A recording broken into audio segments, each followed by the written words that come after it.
Hello everyone, I'm Rick Zanotti and welcome to eLearnChat, where talk, it's knowledge.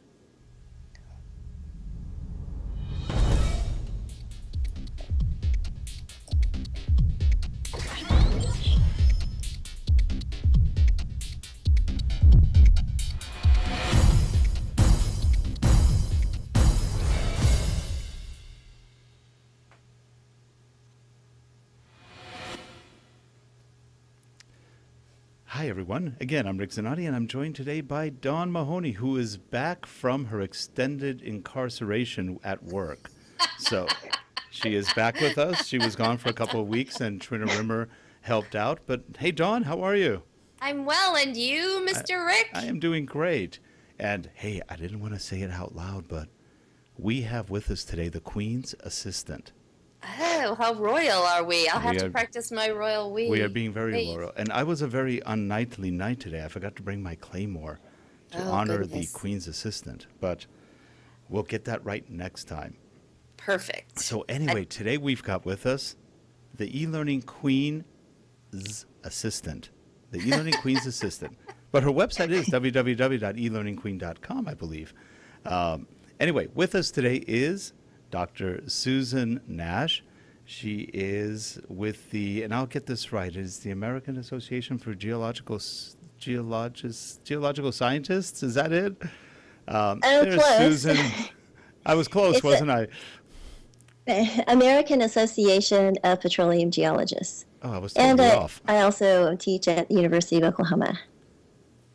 Yeah, but you are today in Guadalajara, Mexico. That's right. Now, this is the first we've had somebody from Guadalajara actually calling in here, so this is cool. Oh, thank you. Well, it's a great place to be, and the culture and everything is just fantastic, and the Wi-Fi is good. It is, yeah, actually. I was wondering about that, but it's been very consistent so far. Yeah, in fact, we'd like to know how you got from geology, because you were head of engineering and geological services at UOU, and then you went into education at one point in terms of e-learning and other things. How did you make that transition? Well, I started out as a petroleum geologist in Oklahoma, and I had, thanks to a pretty severe downturn, I had the opportunity to diversify. So I studied economics and ended up with a master's in English and a PhD in English. In the meantime, I kept my hand in the industry and was always involved in training and working in different countries. And at one point, I was an international operations analyst for Fortune 500 company. And so I really found that when the internet came along, it was just so perfect for doing things. In the meantime, I became full-time at the University of Oklahoma, and I was teaching more, and I still had the same issues of needing to deliver training, and so I just became really obsessed in these early years. It was 1996, 97, of just doing anything that could be delivered online. And I don't know if you remember, but back then there were so many .com promises that now we're starting to be able to actualize. But it was just so exciting to think of potential. So I just jumped in and became obsessed. That's a good way to do it. Now, this is an important question.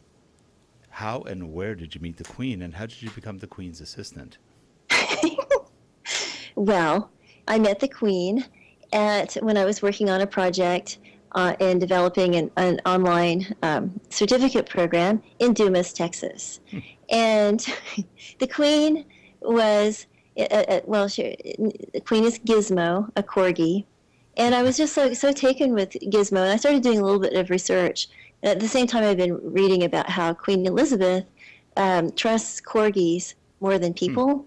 So I thought, how perfect. And then I did find that the Queen's first Corgi was named Susan, and that the Corgi actually bit a guard at one point. So it's that was a little disturbing, but but I was very impressed.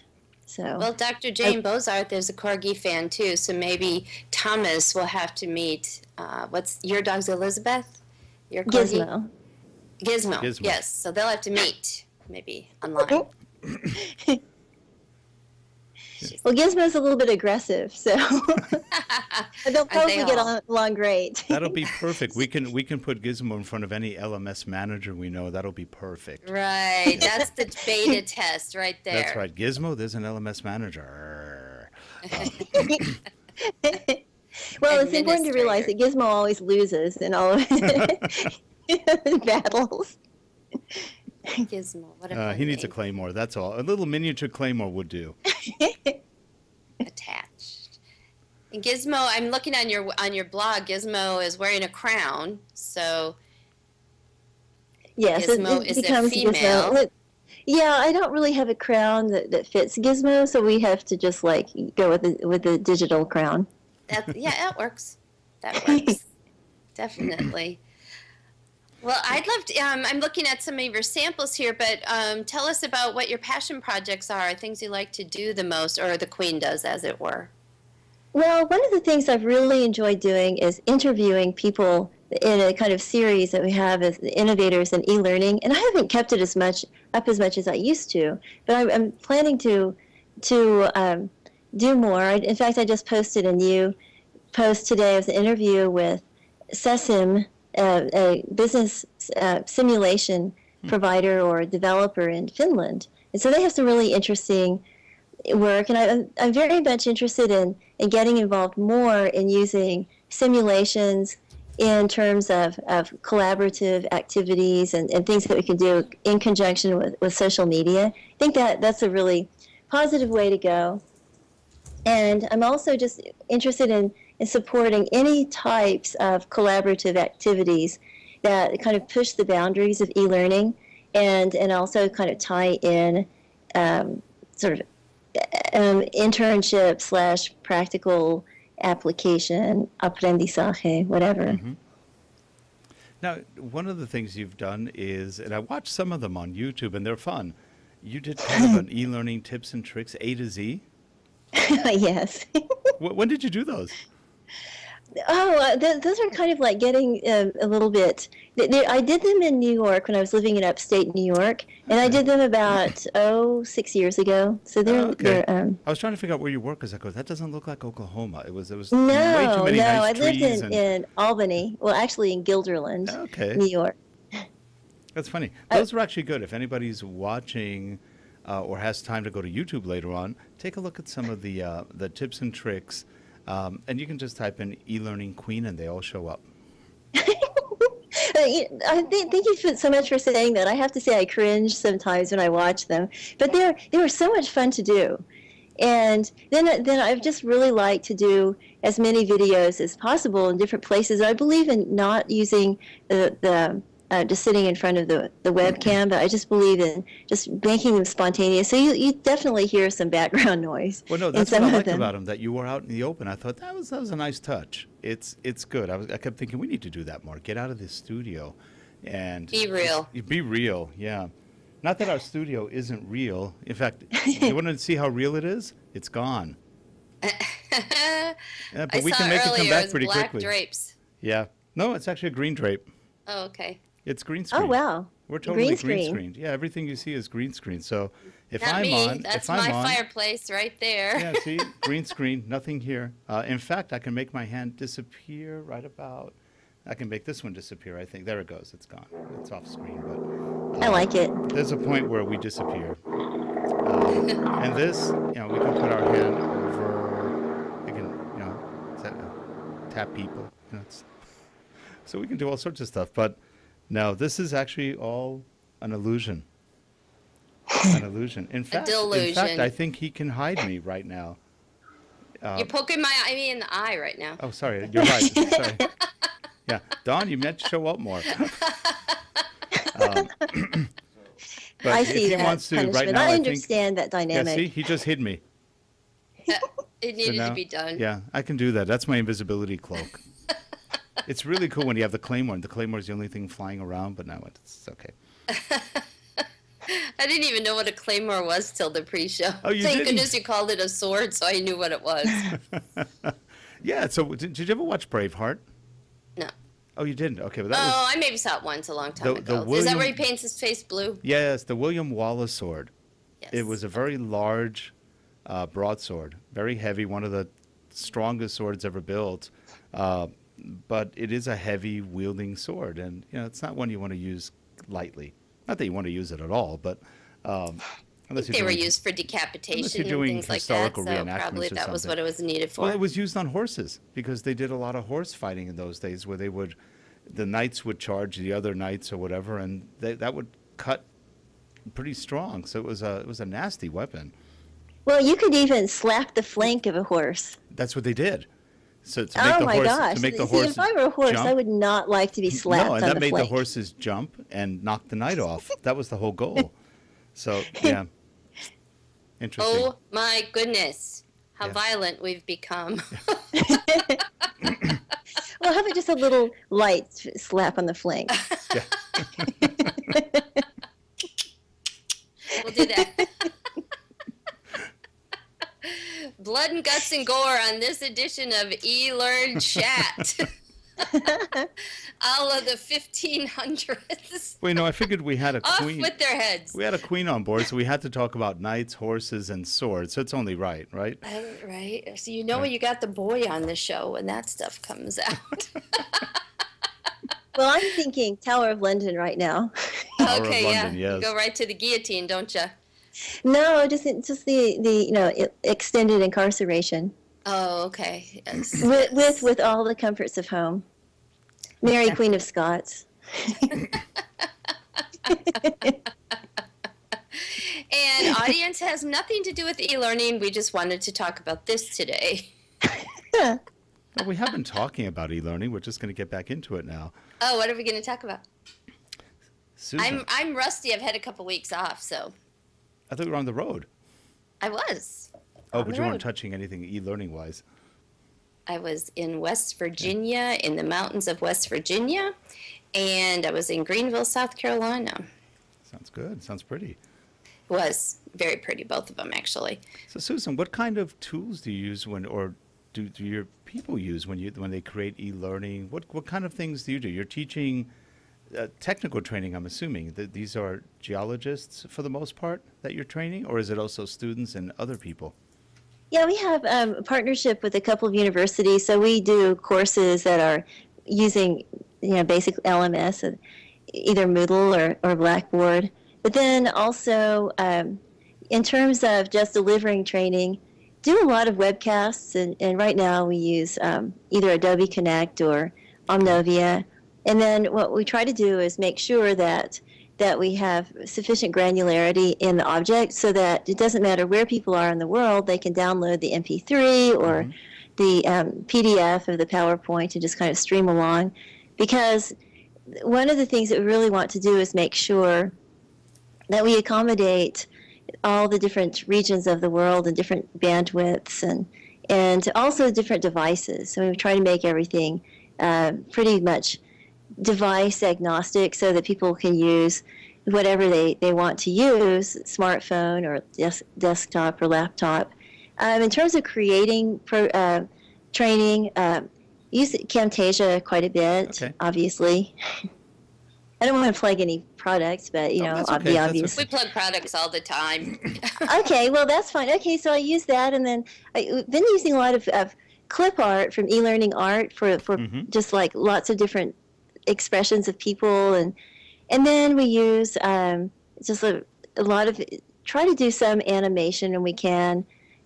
Primarily, though, the animation has to do with geological processes. So those are usually just different MP4 movies that we've managed to get. Little baby movies. So yes, since you're making these courses or modules or whatever you want to call them, device usable, are you doing a lot of interactions with them, or is it mostly just a plug and play because I need to know this piece of information right now? Well, we do have some interactions. We have quizzes and things like that. I found that, to my dismay, that there are certain very ambiguous topics, like where there are multiple answers, right answers, that certain areas don't really lend themselves to multiple choice, which everybody knows, but it's very it can be really big learning. There can be kind of a serious learning curve in really understanding the complexities of your subject matter. So you have to work a lot with the subject matter experts, and then make sure that there's some consensus. So in some cases, we've had to work with 3 subject matter experts rather than one, because there are so many different opinions and there's no one right answer. Then another thing too, a lot of the things that we do are for the general public as well, because one of the things that's revolutionized the oil and gas industry is the shale plays, or the use of horizontal drilling, and then hydraulic fracturing, which is often referred to as so-called fracking, which I think is ugly. But not that I'm really happy with the state of the technology of hydraulic fracturing right now, but it leads to a lot of misconceptions. So what we try to do is talk about where we are with hydraulic fracturing, where it's used, the best ways to do it, and also a lot of concern about water and resources, and how maintaining clean water, and also repurposing and reusing produced water. So all those things are they're challenging, because they require technical information to be transmitted to all kinds of audiences. So we have to make sure that we use a lot of, they're very graphics heavy, lots of diagrams, and that's what makes it somewhat different than others. And then interactivity, it just depends on what it is. It's more check for knowledge versus giving them control over what they're learning and so forth. Well, we have different paths. They can take different paths and have learning. One thing I like to do is have different questions and answers, and then they take it down different scenarios. So that seems to be better than the basic right or wrong. And how do you deal with the ambivalence that you alluded to a few minutes ago, if there's more than one right answer or more than one way to do something? Well, we can use articulate and use the branching scenarios and create some learning objects with that. But if somebody doesn't want to have a license to that, it's super easy just to use PowerPoint and then just create different branches. Mm-hmm. So let's say somebody decides that they want to ask about the best way or different ways to go into, say, an old oil field and say the Permian Basin, and what are some options. Then you could choose some, and most of them would be at least partially correct. So then this is a really great opportunity for somebody to maybe select what they're actually doing, and then find out more, and then have links to a repository of articles and information. So it's very situated in terms of learning, the learning. Sounds fascinating. Actually, thank you. I have several friends in the oil and gas. They touch it for HR issues, customer service, safety, and so forth. So it's interesting, really interesting to me. So does your association also provide training to some of the oil companies and other groups as part of an add-on value? Yes. In fact, we just finished offering training to Sandridge, a company in Oklahoma City. They are very involved in what's called the Mississippi and Lime play in Kansas and Oklahoma. And so we have certain topics that are general, but then knowing the audience, we customize it so that it again, situated, but it ties closely to some of their challenges. So to make it more relevant and meaningful, we really try to identify the specific areas where they're working, their specific problems, and then bring in the experts to propose solutions. And then, so this was like this is hybrid, really. It was a combination of face-to-face with some interactive online things, and then what we're going to follow up with what we call an e-symposium, which is a 1-hour webinar followed by some questions and answers, which are that can be the branched multiple choice. and then also repositories of articles.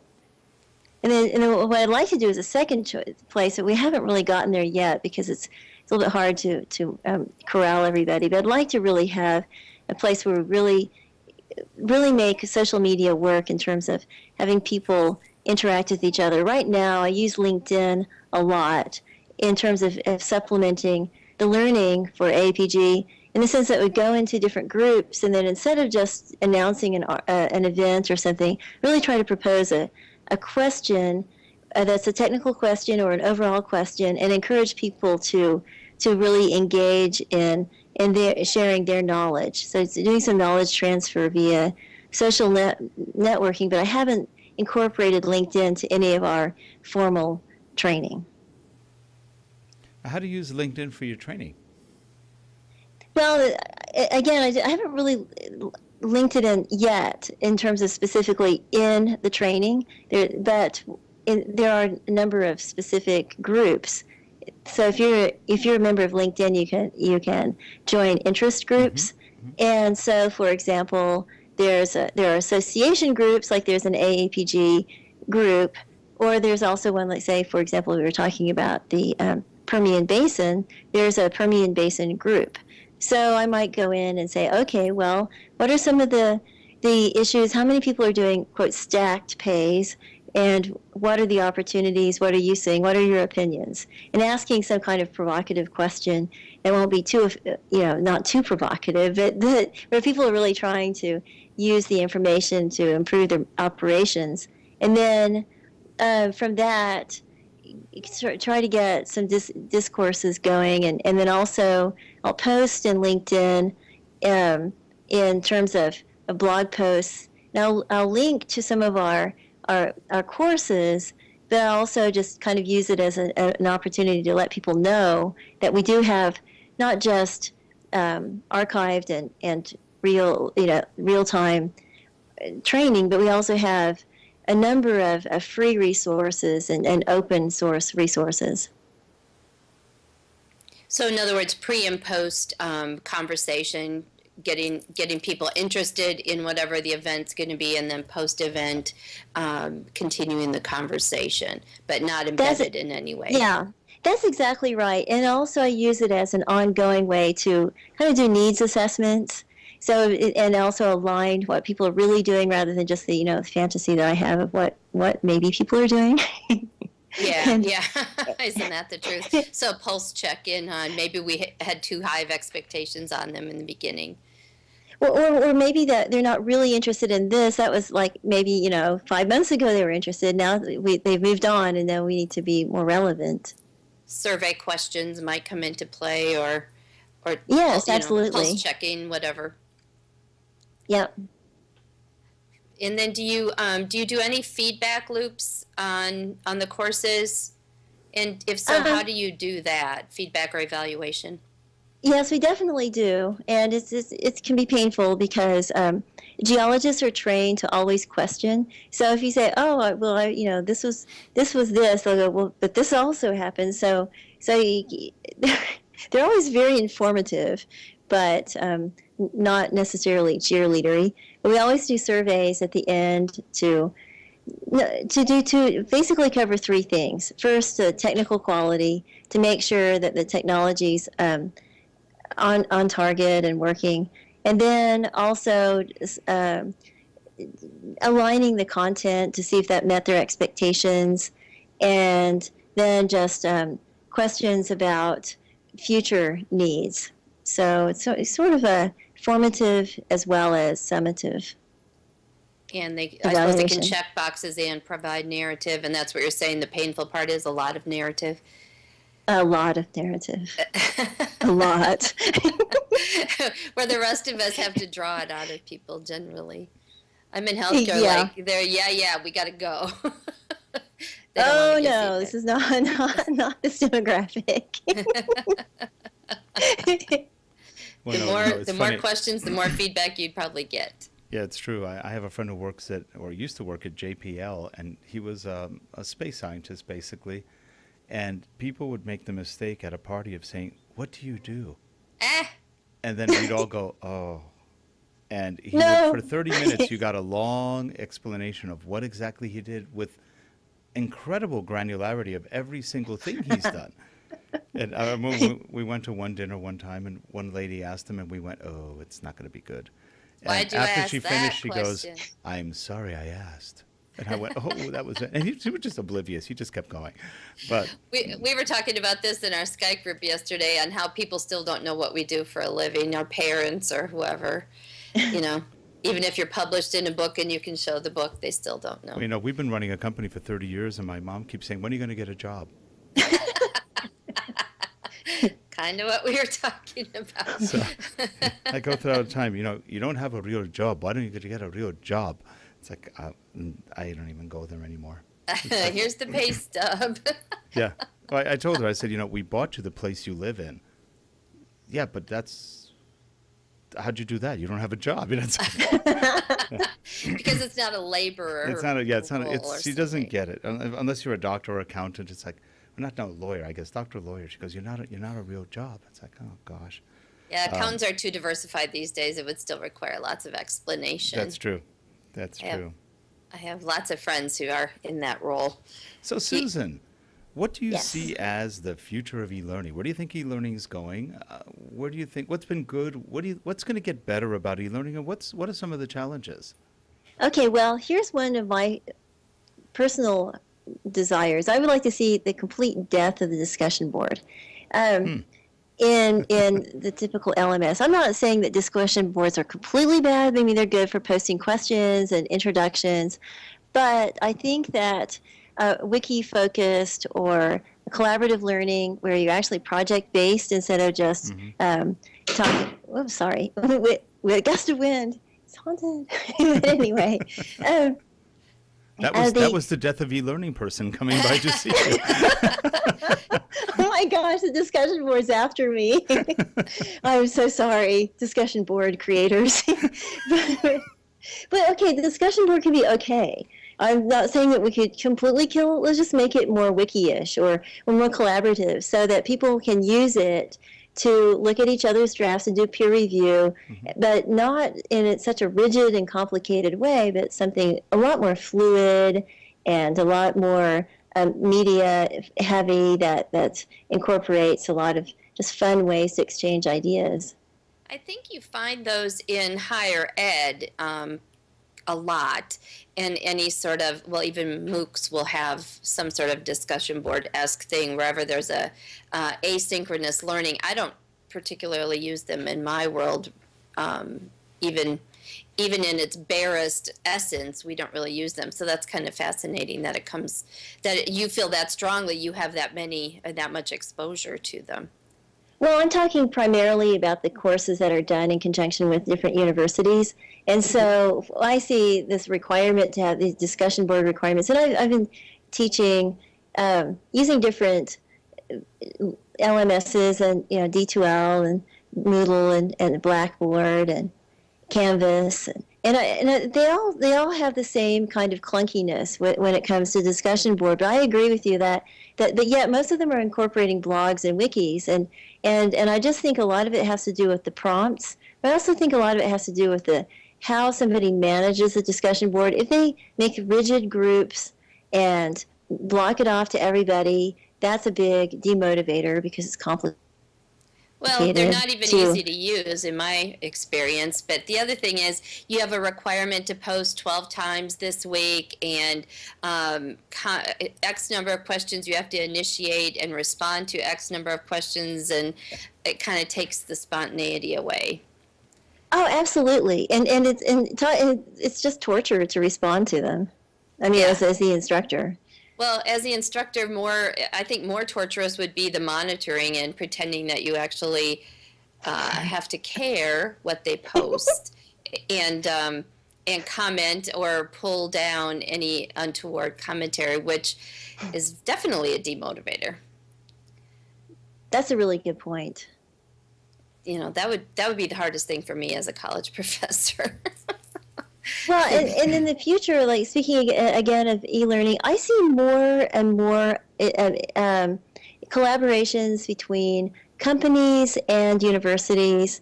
and the opportunity to do things that really help each other. One of the things I'm really engaged with right now are two things. I've started a thing at AAPG called Research Launcher, and it's a little bit like a very stripped down Kickstarter, but except it doesn't have a very good interface. It just has a website.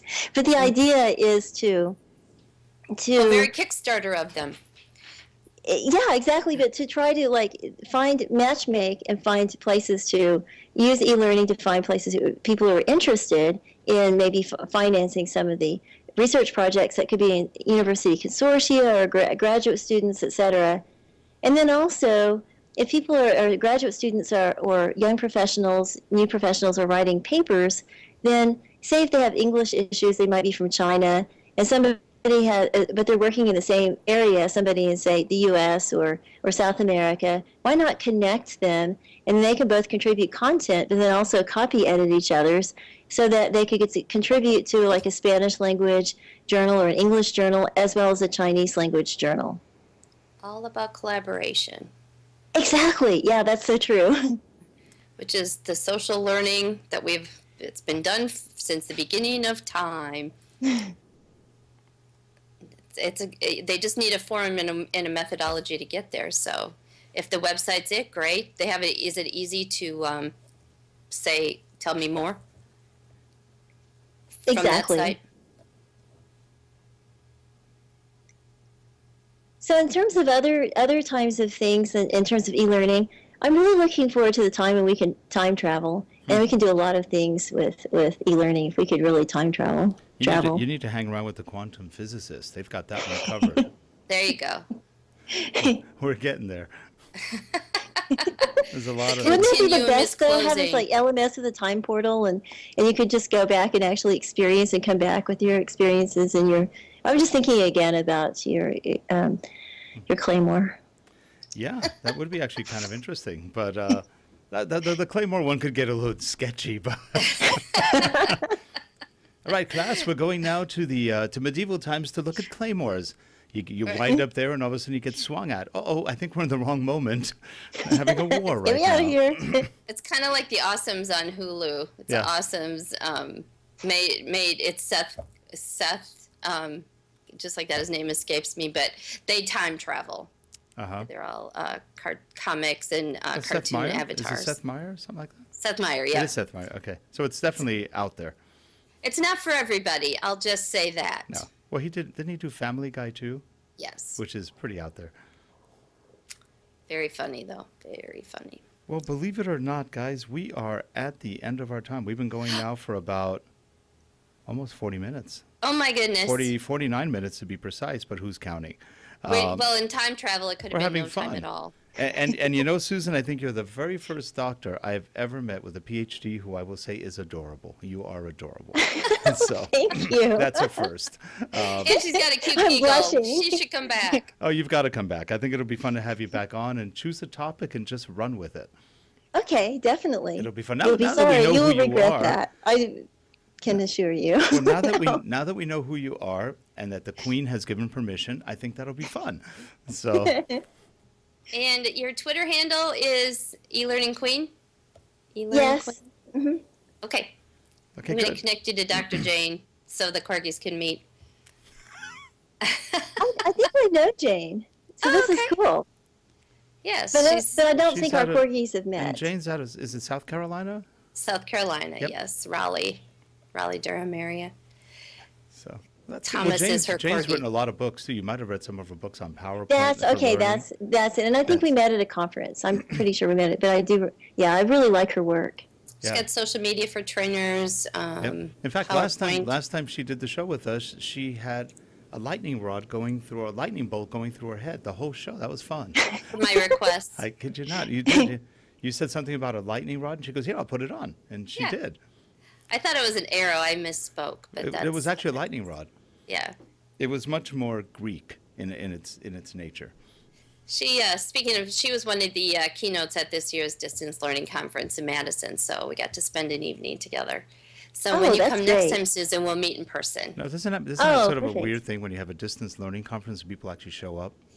Yeah, you know, Just that was the saying. number one thing they got in evaluative feedback year after year. It's a distance learning conference, but everybody's here in person, and Yeah. they do now provide opportunity to attend Yep. remotely. But the technology hadn't quite caught up with that That's when funny. it began. Well, Susan, we appreciate you being on greatly, and I'm sorry, I didn't realize you were on vacation. I wouldn't have bothered you to come back on during your vacation. No, this is perfect, and I just want to say thank you so much, as I totally enjoyed this, and it's like really great conversation and great concepts, and you guys are totally dynamic. It's so wonderful. Oh, thanks. Well, we try to We have are fun. that, if nothing else. And, You see us real and in person live. yeah, the bad part is we leave this and then have to go back to serious business personalities, and it just I'm building a module on corrective action. yeah, we try not today. to tell our clients we actually do a show. They look at us like, you do a show? Yeah, Yeah, web that's our TV other show. side. We have fun with this stuff. And that's why you get good voiceover when we do our stuff. You have good audio equipment. So anyway, but anyway, we have a good time. And again, really seriously, thanks for being there. Enjoy your vacation. Are you flying back this Yes. weekend? Yes, I'm going back Sunday, so I'll have Labor Day to decompress, play lots of tennis. Well, Guadalajara is a beautiful place. Great people there. Absolutely. And you know, they're the warmest people ever. I went there for about 4 days and just loved it. And made some Oh, really it's good wonderful, friends. and it's just like even nicer now. Yeah, I can believe it. And also, it's probably a little cool right now, not that hot, which is Yeah, nice. better. So that's great. So we appreciate you being on. And Dawn, as always, we'll see you next week. You Yep. will be here next week. I'll be and here. For all you guys watching in the chat room, thanks for being there. And if you're watching the recordings, please subscribe and let us know what you think. Have a good one, everyone. Take care. Bye-bye. Bye-bye. Bye. Thank you.